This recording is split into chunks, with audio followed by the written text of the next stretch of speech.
Baby girl, raise her from the dead, actually. Something crazy happens in this passage. I'd never seen it before, honestly. This just happened to me. It was like an encounter with God. I said, oh my goodness, this is unbelievable.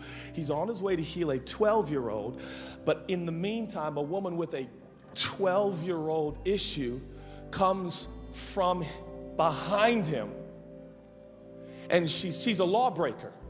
She's breaking the Jewish customs and traditions. She is clinically unclean, ceremonially unclean, and if discovered, could run the risk at least of rejection, isolation, possibly stoning. That's what the law says. You can read it for yourself. But a lawbreaker, she wiggles her way through the crowd, and she says this, if only I can touch the back end of his garment, then I'll be made well. And I just felt like God sent me to Dallas to sell some pastors and some leaders and some believers and some followers of Jesus. We're not to live on the backside of the bottom end of his garment. God didn't call you to barely get by. God didn't call you just to get enough. God called you to more than enough.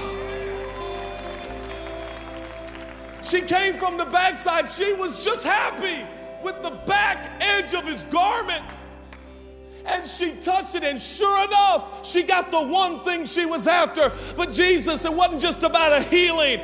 Come on, pastors, it's not just about church growth. It's not just about you getting what you want. God wants to do exceedingly, abundantly, above all that you can ask, think, or imagine possible. I'm not in this for the backside of the edge of his garment when I can look full in his wonderful face. We got some New Testament redeemed people up in here who are serving Jesus.